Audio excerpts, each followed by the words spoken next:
예, 코로나19 바이러스로 인해서 아직도 온 세계가 정말 큰 위기 속에 이렇게 하루하루를 지내고 있는 것 같습니다. 처음 중국 우한에서 이 바이러스가 창궐했을 때에 제가 이 고난에 대한 해석은 우리가 좀 뒤로 미루자 이렇게 말씀을 드렸습니다. 중국 공산당이 시작되었던 곳, 또 교회가 핍박받았던 곳, 그래서 하나님이 우한을 심판하시는 것이다, 이런 여러 가지 신앙적 진단들이 나왔지만 우리는 타인의 고난에 대하여 우리가 어떤 해석을 해주려고 하지 말고 이 일들 속에서 우리에게 말씀하시는 하나님의 음성을 우리가 들어야 된다라고 하는 말씀을 드렸어요. 마찬가지로 지금 미국과 온 유럽이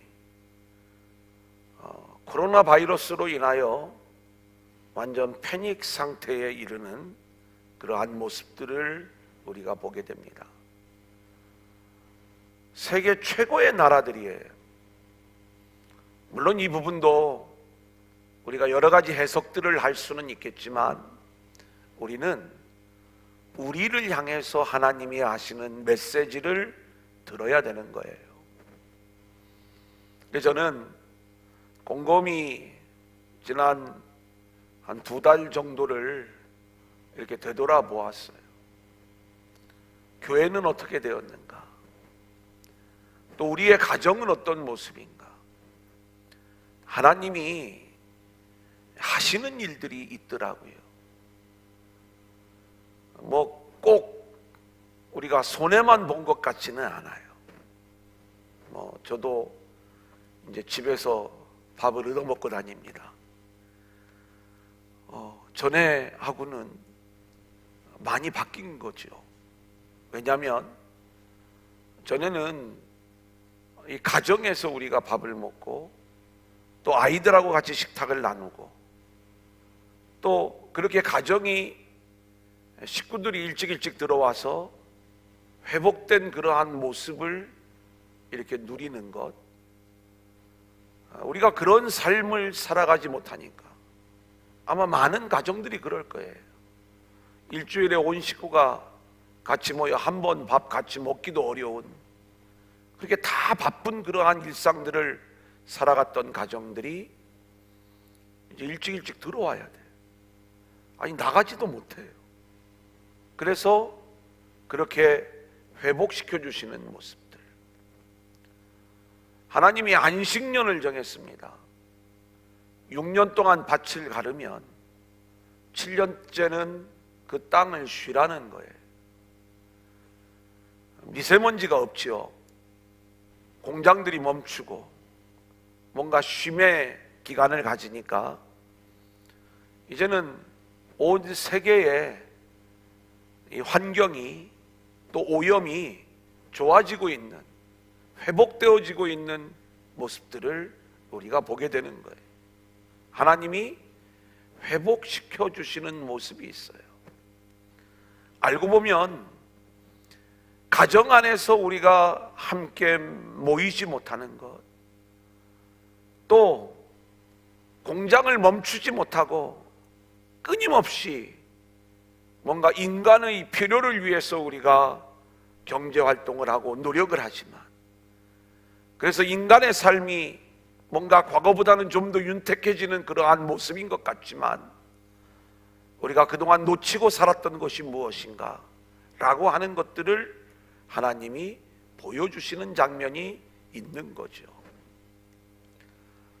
저는 교회도 마찬가지인 것 같습니다.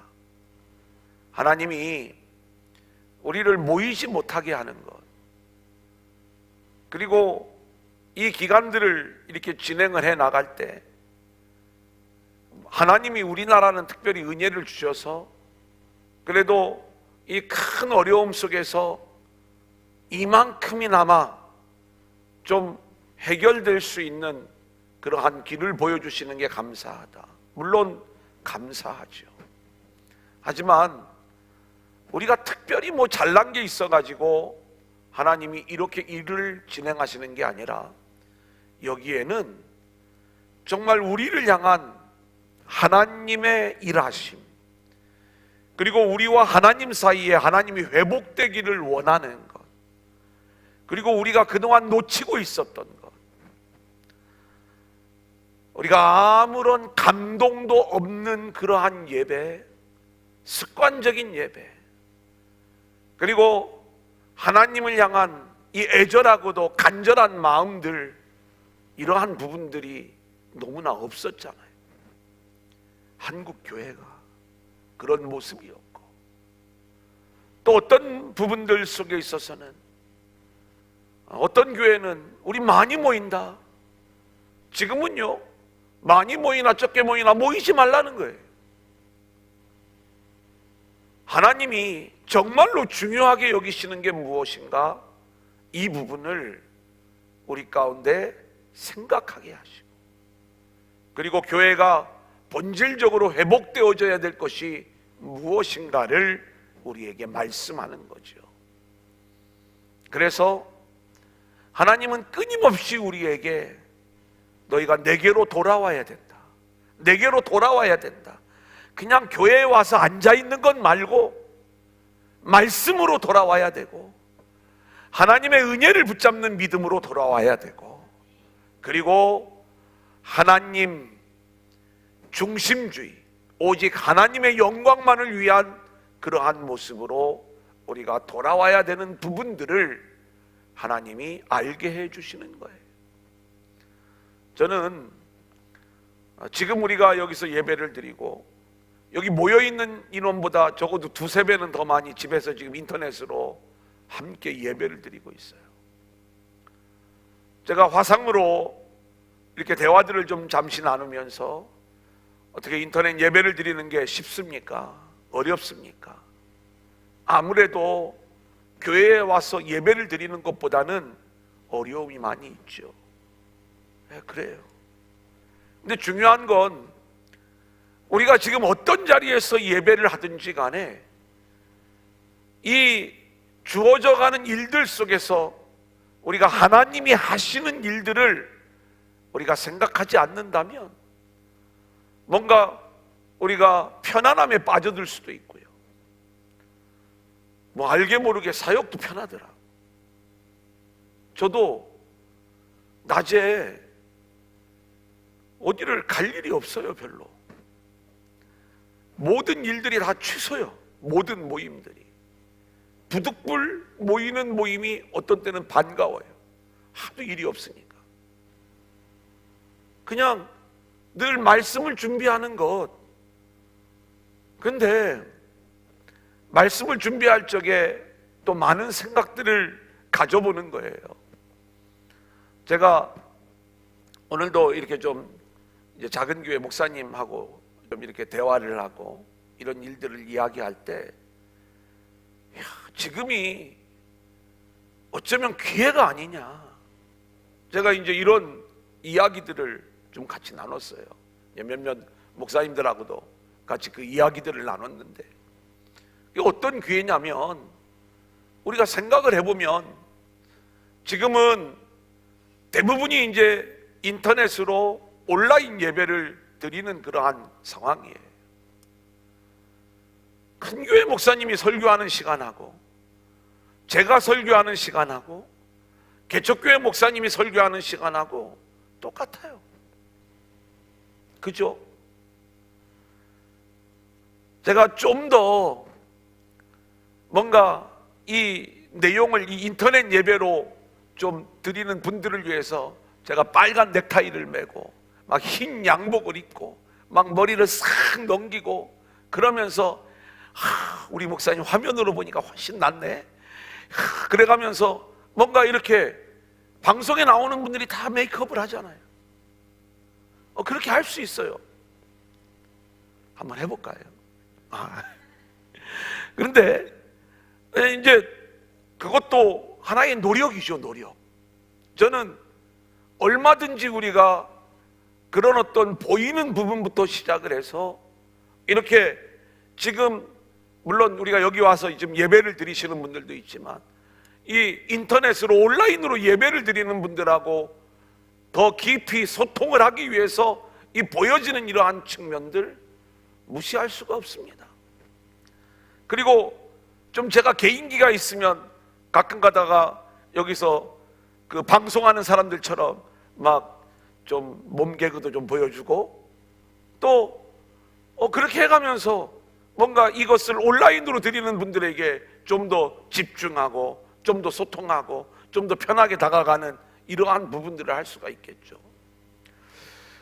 하지만 우리 교회의 정체성은 복음입니다. 그렇죠?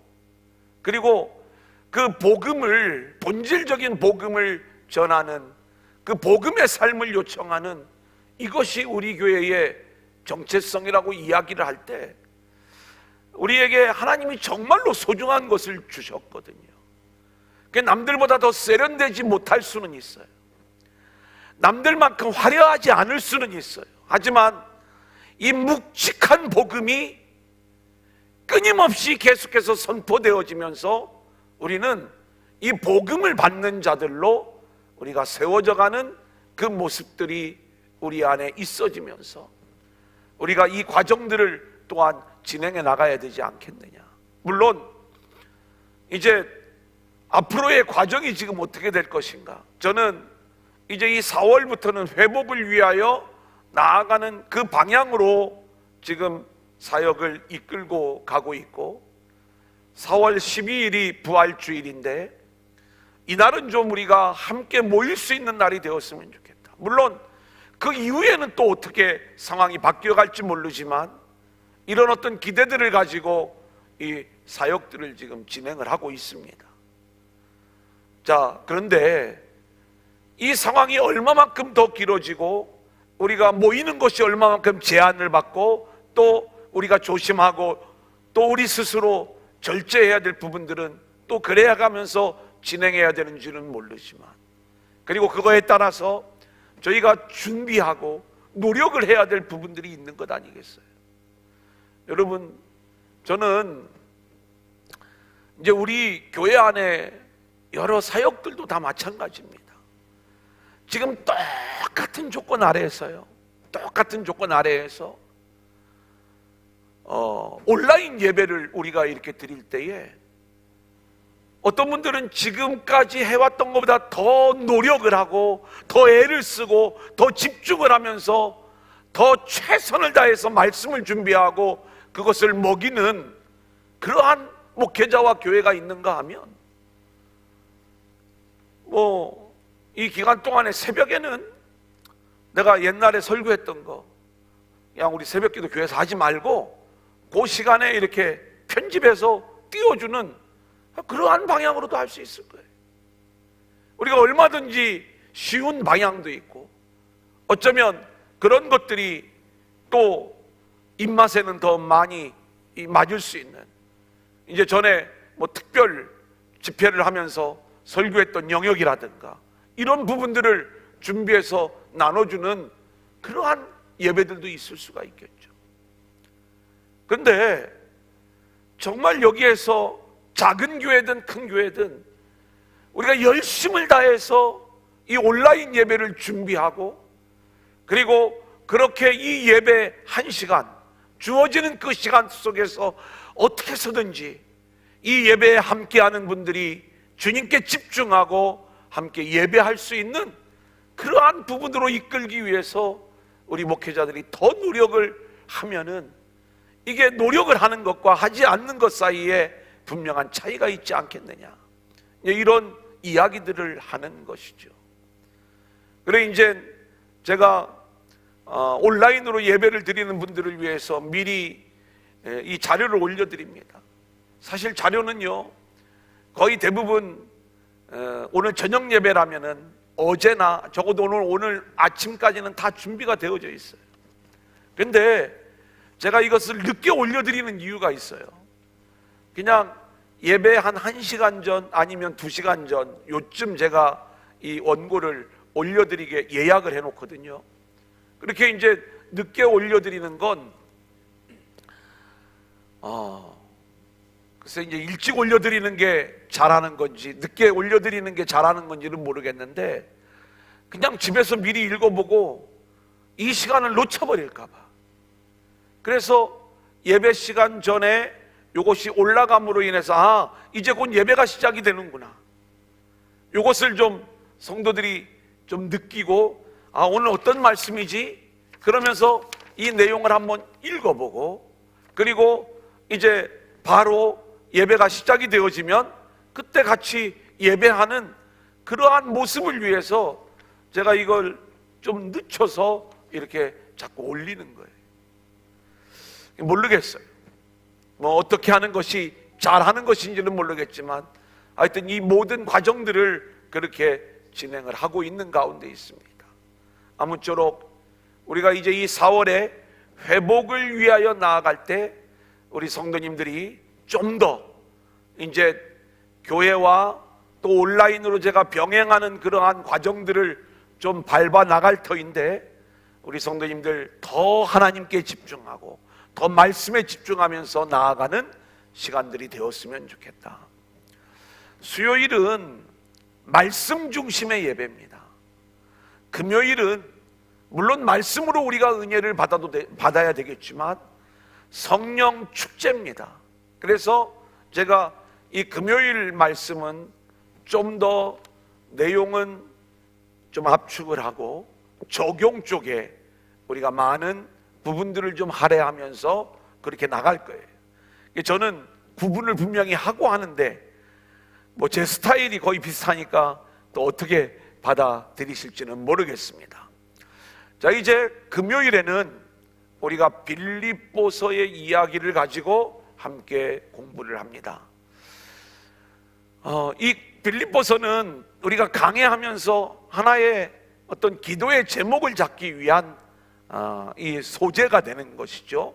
이제 오늘 이 빌립보서, 오늘 서론적 이야기를 먼저 함께 나누게 될 터인데, 그러기 위해서는 빌립보라고 하는 도시를 우리가 이해할 필요가 있고요. 또 하나는 이 빌립보 교회에 대하여 어떻게 이 빌립보의 교회가 세워지게 되었는가, 그리고 왜 사도 바울이 이 빌립보 교회에 편지를 보내고 있는가, 이 부분들을 우리가 함께 좀 살펴볼 필요가 있고, 오늘은 1절, 2절 이 편지의 인사말에 해당되는 부분을 가지고 오늘 밤에 함께 기도의 제목을 잡아가도록 하겠습니다. 첫 번째로 이 빌립보는 우리 사도행전 16장 12절에 보면 마게도냐 지방의 첫 성이다 이렇게 얘기하고 있어요. 우리 한번 같이 읽어볼까요? 16장 12절 시작. 거기서 빌립보에 이르니 이는 마게도냐 지방의 첫 성이요 또 로마의 식민지라. 이 성에서 수일을 유하다가, 그죠? 그러니까 그리스의 맨 꼭대기예요. 그리스라고 하는 나라도 이렇게 좀 세로로 길쭉한 나라입니다. 그래서 그리스 동북 쪽에 있는 아주 큰 지역을 마게도냐 지역, 우리로 말하면 함경도 요쯤 됩니다. 우리나라의 어떤 지도를 이야기하면 여기에 첫 성이라고 하는 것은 그냥 첫 번째 성이라고 하는 의미보다는 가장 으뜸이 되는 성이다, 이렇게 우리가 이야기할 수가 있겠습니다. 그래서 이 마게도냐 지역 그러면 여기에 우리가 아는 도시가 빌립보가 있고요, 또 하나는 데살로니가 교회가 여기에 속하는 그 교회예요. 그러니까 마게도냐라고 하는 지역, 여기에 으뜸이 되는 성이 빌립보다. 자, 그런데 이 빌립보라고 하는 이 지역은 원래 야만족이 살던 곳이에요. 그래서 야만족들이 모여 살면서 야만족 문화가 싹 트여 있었던 곳인데, 주전 360년경에 그리스의 이 빌립 2세라고 하는 왕, 이게 이제 빌립 2세의 아들이 알렉산더거든요. 알렉산더 우리가 알잖아요. 이 빌립 2세라고 하는 왕이 이 지역을 점령을 하면서 여기에 뭔가 이 야만족 문화를 무너뜨리고 그리스의 어떤 좀 찬란한 문화를 좀 세우기를 원했어요. 근데 이 야만족들이 바뀌지를 않는 거예요. 그의 아들 알렉산더도 그것을 하려고 했지만 실패를 하고 말아요. 근데 이 빌립 2세가 이 지역을 점령하고 그 지역 이름을 빌립보, 원래는 이제 이 필립의 복수형이거든요. 그러니까 이 빌립보라고 이름을 지은 거예요. 자기 이름을 따가지고. 그래서 빌립보라는 지역이 이제 세워지게 되는 것입니다. 훗날 로마와 그리스의 전쟁에서 로마가 승리를 하고 로마 역시 이 빌립보 이 지역을 뭔가 찬란한 로마 문화로 바꾸기를 원하는 거예요. 하지만 그 야만족들이 바뀌지를 않죠. 그래서 이 로마 황제가 하나의 이 아이디어를 냅니다. 어떤 아이디어를 내냐면 희망하는 사람들, 특별히 로마의 퇴역 장병들 가운데 희망하는 사람들에게 혜택을 주고 또 이 로마의 문화를 꽃피우고자 하는 그러한 사람들에게 로마 시민권을 주면서 많은 사람들을 이곳으로 이주를 시키면서 이제는 이 야만족 문화를 로마 문화로 바꾸어가는, 그리고 로마 시민이라고 하는 그 시민권을 줘가면서 이쪽으로 사람들을 계속 모으면서 도시를 바꾸어가는 그 일들을 감당을 했던 지역이 바로 빌립보다. 그러니까 원래 야만족이 살던 이 땅에 이제 로마 문화가 싹 튀어지고 로마 시민권을 가진 자들이 세워진 이곳. 그래서 이 빌립보서에는 사도 바울이 너희들이 그토록 추구하고 있는 이 로마 시민권, 로마의 문화, 이거하고는 비교할 수 없는 우리는 하늘의 시민권을 가진 자들이다. 그래서 오늘 이 빌립보서를 이야기하면서 우리의 정체성이 이 땅에 속해 있지만 우리는 본질적으로 하늘의 시민권을 가진 자로서 땅의 찬란한 문화에 우리의 눈과 귀를 집중하지 말고 오직 하늘의 말씀과 하나님의 이끄심에 우리의 눈과 귀를 고정하면서 하늘의 시민권을 가진 자로 살아야 됨을 말씀하는 것, 이것이 바로 이제 빌립보서의 이야기라는 것이죠. 자, 우리 빌립보서 3장 17절부터 21절 3번에 나와 있습니다. 한번 같이 읽어볼까요? 시작. 형제들아 너희는 함께 나를 본받으라. 그리고 너희가 우리를 본받은 것처럼 그와 같이 행하는 자들을 눈여겨보라. 내가 여러 번 너희에게 말하였거니와 이제도 눈물을 흘리며 말하노니 여러 사람들이 그리스도의 십자가의 원수로 행하느니라. 그들의 마침은 멸망이요 그들의 시는 배요 그 영광은 그들의 부끄러움에 있고 땅의 일을 생각하는 자라. 그러나 우리의 시민권은 하늘에 있는지라. 거기로부터 구원하는 자 곧 주 예수 그리스도를 기다리노니 그는 만물을 자기에게 복종하게 하실 수 있는 자의 역사로 우리의 낮은 몸을 자기의 영광의 몸의 형체와 같이 변하게 하시리라. 자, 오늘 우리가 첫 번째로 기도 제목을 삼아야 될 내용은 세상 사람들은 로마의 시민권, 미국 시민권, 미국식 삶의 방식, 또 로마의 찬란한 문화, 이것을 집중하며 살아가는 게 세상 사람들이지만 오늘 우리가 붙잡아야 될 것은 우리는 하늘의 시민권을 가진 자들로서 하나님 나라의 문화, 그것은 뭐예요? 복음이요, 은혜요, 성령이요, 말씀이에요. 우리가 늘 이것을 붙잡고 그 뜻대로 오직 하늘의 가치를 붙잡는 자들로 세워지게 해달라는 것, 하늘의 기쁨을 소유한 자들로 살아가게 해달라는 것, 이것이 이제 우리가 오늘 붙잡아야 될 첫 번째 기도 제목인 거예요. 두 번째, 자 그러면 이 빌립보에 어떻게 교회가 세워지게 되었는가? 자, 우리 제2차 바울의 전도 여행을 좀 찾아가 보도록 하겠습니다. 사도행전 16장 11절로 14절 우리 한번 같이 읽어볼까요? 시작.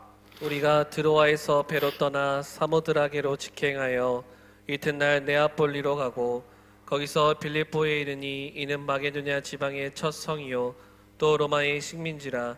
이 성에서 수일을 유하다가 안식일에 우리가 기도할 곳이 있을까 하여 문밖 강가에 나가 거기 앉아서 모인 여자들에게 말하는데 두아드라시에 있는 자색옷감 장사로서 하나님을 섬기는 루디아라 하는 한 여자가 말을 듣고 있을 때 주께서 그 마음을 열어 바울의 말을 따르게 하신지라.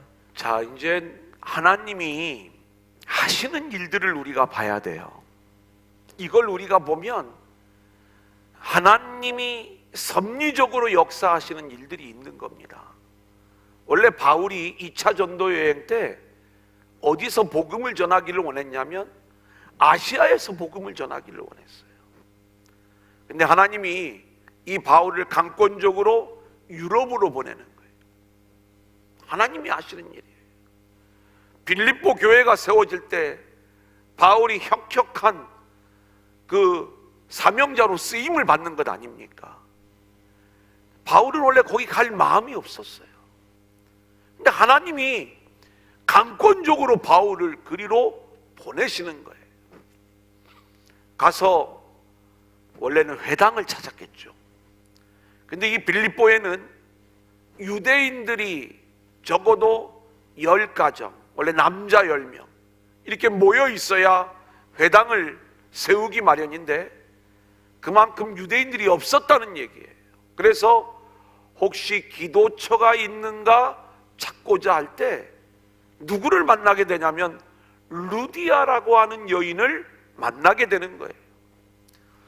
여러분, 이 루디아라고 하는 여인은요 원래 두아디라 성에 있는 이 루디아 이 지역 출신의 여인이에요. 이 여인의 이름은 루디아라고 나와 있지만 우리가 고향이 예산이에요? 예산이라고 그래 그냥 예산댁 이렇게 부르잖아요. 우리가 그 얘기예요. 무슨 말인지 알겠죠? 그러니까 이 루디아라는 게 본명이 아니라 이 말입니다. 자, 그런데 이 루디아라고 하는 여인이, 이 루디아에서 출신의 여인이 왜 이 빌립보에 와 있느냐? 장사하러 왔어요. 이 지역이 떠오르는 지역이에요.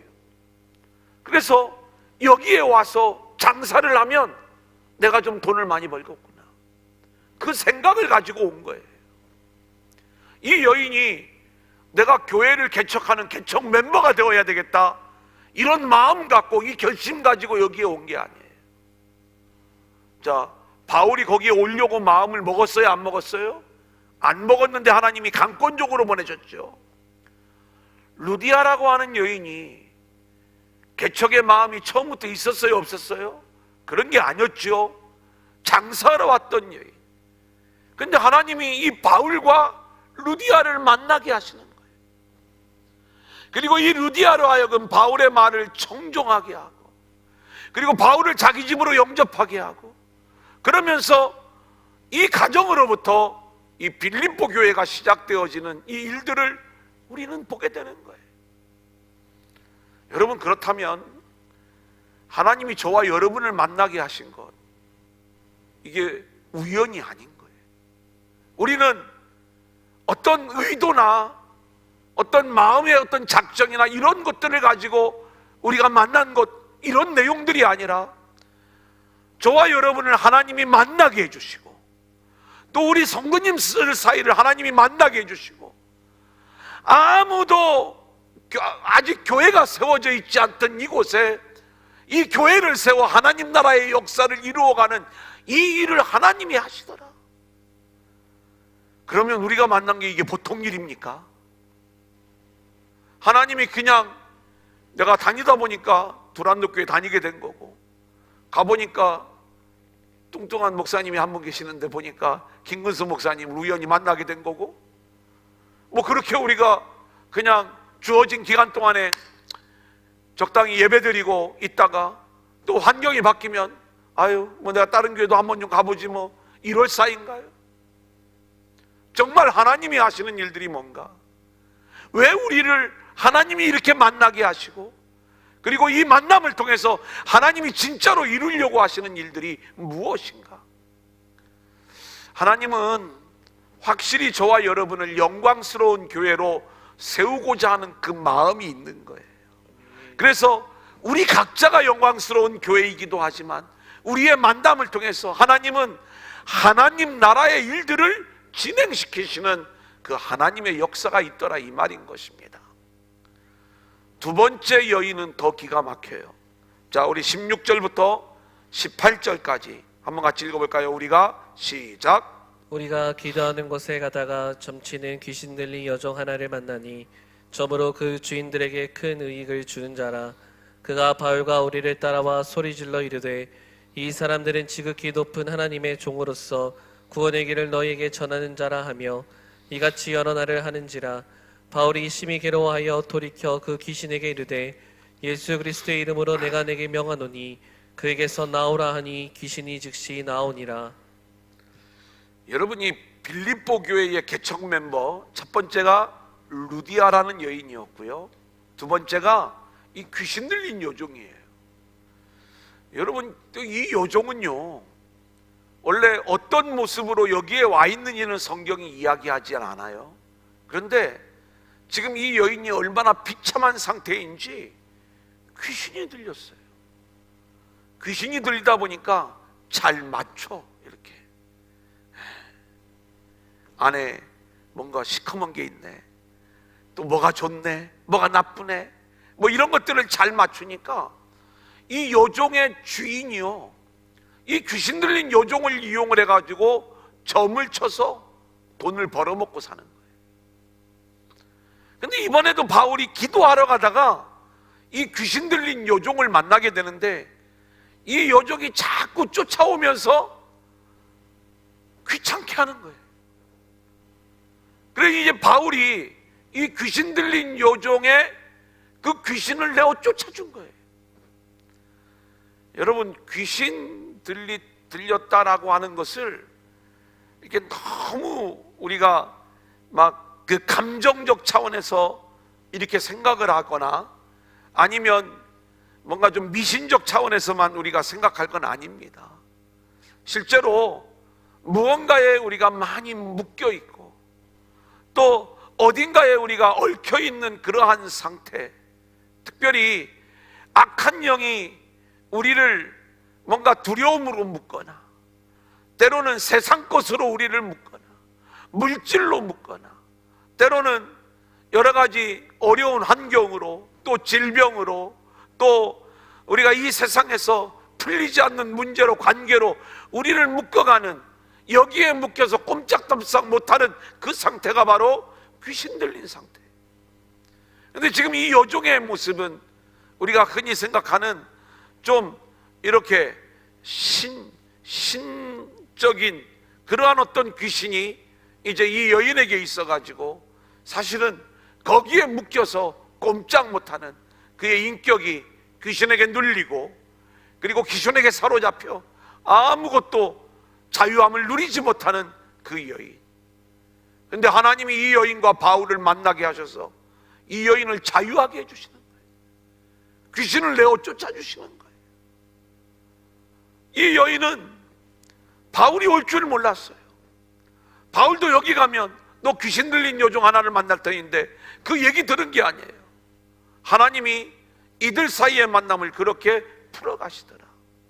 저는요 분명히 우리가 교회 안에서 저와 여러분이 만났지만 여러분들이 세상의 많은 묶임 속에 얼굴의 그늘과 수심과 걱정을 가지고 이 제단에 처음 나왔는데 하나님이 주의 종을 통해서 선포해 주시는 말씀으로 어둠이 물러가고 귀신이 쫓겨가고 마음의 은혜와 평강을 찾은 자들이 우리 안에 반드시 있는 줄로 믿습니다.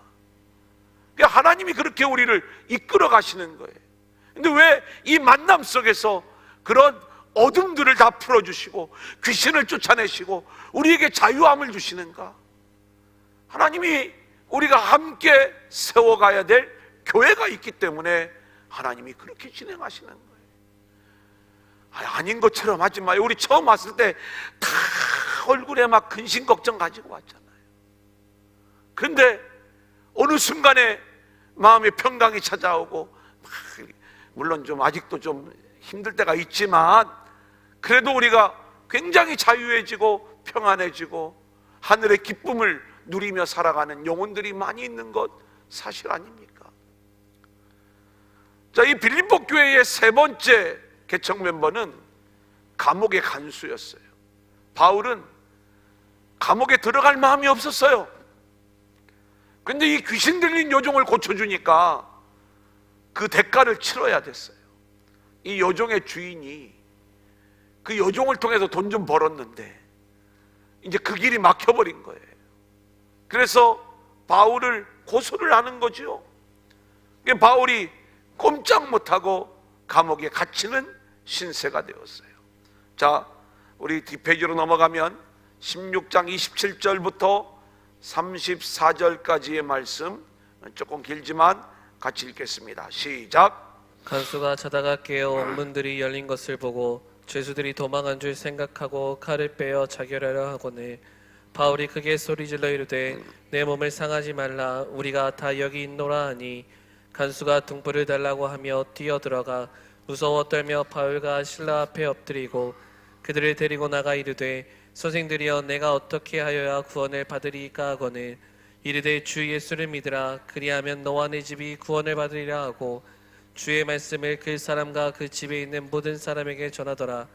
그만 그 시각에 간수가 그들을 데려다가 씻어주고 자기와 그 온 가족이 다 세례를 받은 후 그들을 데리고 자기 집에 올라가서 음식을 차려주고 그와 온 집안이 하나님을 믿음으로 크게 기뻐하니라. 이 빌립보 감옥에 바울이 들어가리라고는 아마 꿈에도 생각지 않았을 거예요. 어쩌면 귀신 들린 요종을 고쳐주고 억울하게 감옥에 갇혔을 때 하나님을 향한 원망이 나왔을지도 몰라요. 그런데 바울은요, 하나님을 원망하지 않는 거예요. 감옥에서도 찬송으로, 그렇게 기도로 하나님께 감사의 찬송을 부르면서 그렇게 그 감옥 안에 있다가 이제 한밤중이 되었어요. 근데 갑자기 이곳에 지진이 나면서 옥문이 열리는 거예요.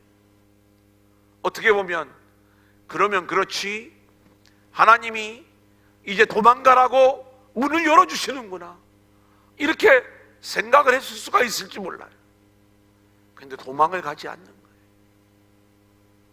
간수가 깜짝 놀랍니다.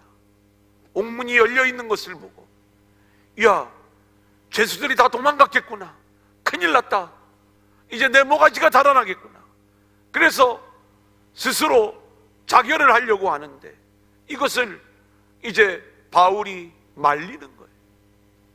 그러면서 그 바울의 모습을 보고 이 간수가요, 거기서 완전히 복음 앞에, 하나님 앞에 고꾸라지는 장면. 그래서 그의 온 집이 다 복음을 받아들이고 예수를 믿게 되는 이 놀라운 역사가 일어나는 것 아닙니까? 생각해보면 바울이 감옥에 들어갈지 어떻게 알았어요? 그런데 그 감옥에 들어가서도 그는 철저히 자신의 어떤 환경을 원망하지 않았어요. 하나님의 이끄심에 철저히 순종하다 보니까 간수가 결국 이 복음을 듣고 그의 온 가족이 구원함을 받고 이 가정 역시 빌립보 교회의 이제 개척 멤버로 쓰임을 받는 이 모습을 우리가 생각을 하게 되는 것입니다. 복음이 없던 곳, 여기에 하나님이 바울을 보내시고 루디아를 만나게 하시고 귀신 들린 요종을 만나게 하시고 감옥의 간수를 만나게 하시는 거예요. 오늘 여러분이 루디아일 수가 있습니다. 오늘 여러분 중에 귀신 들린 요종의 모습이 있었을 수가 있어요. 오늘 여러분들 중에 빌립보 감옥의 간수처럼 저를 만나신 그러한 분들이 있을 수가 있어요. 하나님이 우리를 어떤 관계 속에서 만나게 하셨든 이 만남이 우리가 세상적으로 어쩌면 우연히, 또 세상으로 이야기하면 재수가 없어서 감옥에 들어가 이 억울한 일을 당하는데, 그 억울함 속에 만났다 할지라도 하나님은 이러한 환경들을 다 바꾸셔서 이제는 빌립보 교회를 세워가는 이 놀라운 일들을 하나님이 진행하시더라. 할렐루야. 저와 여러분이 이 사실을 기억을 하면서 오늘 우리들을 만나게 하신 그 하나님의 섭리를 기억하면서 저와 여러분이 교회를 함께 세워나가는 일에 동역하며 승리할 수 있기를 소원합니다. 아멘. 자, 서론의 5번 보면, 그래서 이 빌립보 교회는 사도 바울이 2차 선교 여행 중에 개척한 교회로서 자주장사 루디아, 귀신 들린 여종, 빌립보 감옥의 간수가 이 교회의 초대교회 멤버가 되었을 것이다, 이렇게 생각을 해볼 수가 있죠. 자, 이때가 이제 지금 편지를 쓸 때하고는 약 한 10년 정도의 갭이 생긴 겁니다. 이제 교회가 세워지기 시작을 해서 이제 10년이라는 세월이 흘렀어요. 바울은 2차 전도 여행을 마치고 3차 전도 여행을 마치고 예루살렘으로 갔다가 다시 풍랑 가운데 로마로 와서 로마의 감옥에 있어요. 처음 교회를 하고 10년여의 세월이 흐르는 상황 속에서 빌립보, 이제 이 로마의 감옥에서 빌립보 교회에 편지를 보내는 내용이 이 빌립보서의 내용인 거예요. 근데 이제 사도 바울에게 사실은 실제적인 한 가지 염려되는 부분들이 있었어요. 그게 어떤 부분이었냐면, 이 빌립보서 4장 2절 그리고 4절, 거기 성경 5번의 맨 뒤에 적어놓은 우리 한번 같이 읽어볼까요? 시작. 내가 유오디아를 권하고 순도계를 권하노니 주 안에서 같은 마음을 품으라. 주 안에서 항상 기뻐하라. 내가 다시 말하노니 기뻐하라. 자, 이제 저를 보세요. 이게 지금 어떤 장면이냐면, 이 빌립보 교회에 당부하고 싶은 이야기가 있었던 거예요. 그 중에 하나는 아까 이야기했던 하늘의 시민권을 가지고 그렇게 하늘의 기쁨을 가지고 살아가는 그러한 그리스도인들로, 그러한 교회로 세워지기를 원하는 근본적인 마음이 있는데, 이 교회 안에 한 가지 문제가 되는 게 있다면, 유오디아와 순두계라고 하는 두 여인이 교회를 열심히 섬기는데 지나친 경쟁이 있는 거예요. 이 유오디아와 순두계, 이 두 여인이 누굴까라고 이야기할 때 이제 많은 학자들이 이야기하기를 이 두 여인 중에 귀신 들렸던 여종이 유오디아일 것이고, 그리고 자주장사 루디아가 순두계일 것이다. 이거는 뭐 성경이 알려주지 않으니까 정답이라고 이야기할 수는 없지만, 이 부분을 연구했던 분들이 주로 하는 이야기예요. 이들이 교회에 개척 때부터 그 교회를 섬겨오는데 얼마나 열심히 섬기는지, 그런데 그 교회를 섬기는 그 열심이 지나친 경쟁이 되어 실제로 교회가 어떤 교회가 되어야 되는지를 이제 본질적인 것을 놓치고 있는 그러한 모습들인 거예요. 그래서 사도 바울이 편지를 통해서 우리는 이 땅의 원리로 살아가는 사람들이 아니라 하늘의 시민권을 가지고 살아가는 사람이에요. 그리고 주의 일은 기쁨으로 해야 돼. 즐겨야 돼. 여러분, 제가요, 우리 애 얘기하면 또 뭐 사역을 할 때 굉장히 중요한 게 있습니다. 이 사역이요, 즐거움이 되어요. 그래서 제가 여러분들에게도 하나님을 좀 즐기라고 얘기하잖아요. 사역을 할 때도 사역을 좀 즐길 줄 알아야 돼. 근데 이 사역이 경쟁이 되잖아요. 그럼 피가 말라. 중고등부는 부흥하는데 청년부가 부흥이 안 돼. 맨날 목사님이 중고등부는 칭찬하는 청년부는 왜 이 모양이냐고 얘기를 해. 만약에 그런 모양이 된다면 이 사역이 얼마나 힘들겠어요. 그죠? 경쟁이 되면 막 또 둘 다 부흥을 하는데 우리가 좀 더 많아야 되는데 저기는 10명 더 나왔는데 우리는 5명밖에 더 안 나왔어. 더 열심히 해. 10명 간신해. 저기는 또 15명 나왔어. 힘들지요. 여전히 이 땅의 어떤 가치관을 가진 자들은 그렇게 경쟁하는 모습으로 참된 기쁨을 소유하지 못한 모습으로 살아가는 거예요. 이건 하나님이 원하시는 교회의 모습이 될 수가 없는 것이죠. 그래서 그렇게 지나치게 인간적인 경쟁을 하지 말고 하늘의 시민권을 가진 자로서 그 주의 사역을 기쁨으로 감당하면서 항상 기뻐하는 그러한 교회가 되라.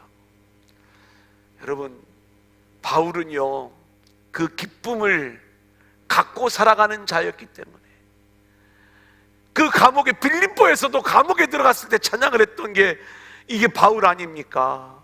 로마의 감옥 안에서도 너희들이 항상 기뻐하라고 이 이야기들을 아주 자연스럽게 편안하게 흘려보낼 수 있는 그 믿음의 모습을 바울이 갖고 있으면서 편지를 통해서 주 안에서 항상 기뻐하라. 내가 다시 말하노니 기뻐하라. 하나님을 즐거워하고 하나님을 기뻐하면서 그 사명을 감당할 것을 이야기하는 거예요. 자, 오늘 이제 마지막 대지입니다. 1절 2절 오늘 본문 한번 조금 시작하고 오늘 마치도록 하겠습니다. 같이 읽을까요? 시작. 그리스도 예수의 종 바울과 디모데는 그리스도 예수 안에서 빌립보에 사는 모든 성도와 또한 감독들과 집사들에게 편지하노니 하나님 우리 아버지와 주 예수 그리스도로부터 은혜와 평강이 너희에게 있을지어다. 제가 그 에베소서를 공부를 할 적에, 지난 수요일 날 공부할 적에 사도 바울이 자기 자신을 표현을 할 때 하나님과 예수 그리스도로 인하여 사도가 된 자기 자신을 소개하는 장면을 우리가 나눴어요. 그래서 내가 사도가 된 것은 예수 그리스도로 말미암아 그렇게 된 것입니다. 제가 지난 수요일 말씀을 드릴 때 우리가 성도가 된 것도 주님의 선택에 의하여 그렇게 된 것입니다, 이렇게 말씀을 드렸잖아요. 자격을 따지면 우리는 누구도 선택받을 수가 없고 또 내가 선택을 못 받으면 어떡하나 두려울 수밖에 없는데 하나님은 미련한 것을 택한다고 했죠. 그래서 안심이 된다고 그랬잖아요. 나는 똑똑한데 그러면 안 돼요. 그죠? 그런데 오늘 이 인사말에는 사도 바울이 늘 사용하는 그 사도에 대한 이야기가 빠져 있어요.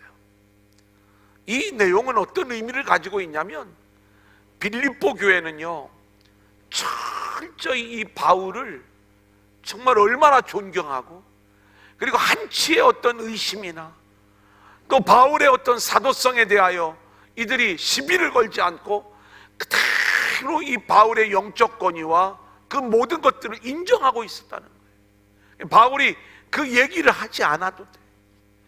그 대신에 바울이 뭐라고 이야기를 하냐면 바울과 디모데는 누구냐? 그리스도 예수의 종이다, 이렇게 이야기를 해요. 자신을. 여러분, 오늘 여기서 또 우리가 기도의 제목을 좀 붙잡기를 원합니다. 종은요, 종은 자기를 생각하지 않는 게 종이에요. 늘 주인을 생각을 하는 거예요. 근데 바울의 주인이 누구라고요? 예수님이. 근데 바울은요 이 편지를 바울이 쓰는데 디모데 이야기를 함께 꺼내요. 근데 예수의 종이, 나도 예수의 종이지만 디모데도 그리스도 예수의 종이다. 그러니까 그리스도의 예수의 종 바울과 디모데는 이렇게 표현을 하고 있는 거예요. 여러분, 여기서 우리가 좀 생각해 볼 문제가 있습니다. 이 디모데는 원래 바울이 2차 전도 여행을 할 때 어떻게 했어요? 루스드라에서 이 디모데를 데리고, 그리고 이제 이 전도 여행에 합류가 되었어요. 그리고 그 어린 나이에 이 빌립보에 갔을 적에 함께 그 일행 속에 자연스럽게 있었던 거예요. 근데 이 디모데, 바울에게는 영적으로 아들이요 영적으로 제자예요. 근데 지금 이 편지의 내용 속에서는 이 디모데의 어렸을 때의 그 모습을 이들도 다 알고 있을 터인데, 이제는 바울의 동역자로 등장을 하면서 누구로 표현을 되고 있냐? 그리스도의 종으로 이렇게 소개가 되어지고 있는 거예요. 저는요, 저와 여러분이 목사와 성도로 만났습니다. 근데 제가 목사니까 좀 더 우월한 위치에 있고, 여러분들이 성도니까 여러분들이 저의 지도를 받아야 된다, 이렇게 생각을 하지 마시고, 오늘 이 바울과 디모데가 동일하게 그리스도의 종인 것처럼 저도 그리스도의 종이고 여러분도 그리스도의 종으로 우리가 함께 만나 함께 동역의 관계를 이루게 되는 줄로 믿습니다. 이걸 우리가 알아야, 이걸 우리가 놓치면 안 되는 거예요. 왜냐하면 이게 안 되면은요, 나는 담임 목사예요, 부목사님, 전도사님, 부교역자들, 그러면 나는 담임 목사니까 담임 목사로 대접을 받아야 되고, 부교역자는 부교역자로서 그보다 못한 대접을 받아야 되고, 말이 안 되는 거예요. 이건 세상이 그렇게 하는 거예요. 영적으로 우리는 저나 여러분이나 누구나 똑같이 그리스도의 종으로 우리가 부름을 받은 거라, 이 말씀인 것입니다. 이것이 우리에게 있어야 우리는 동일하게 똑같은 주인을 모시고 사는 거예요. 그분이 누구예요? 그리스도예요. 저에게도 주인이 그리스도고 여러분에게도 주인이 그리스도여야 되는 거예요. 그래서 우리는 그 그리스도의 종이라고 하는 이 의식과 정체성을 같이 가지고 있어야 저와 여러분이 자기의 어떤 위치, 자기의 어떤 지위를 주장하지 아니하고 오직 그리스도를 위한 그러한 교회와 성도들로 우리가 함께 사명을 감당할 수 있다, 이 말씀인 것이죠.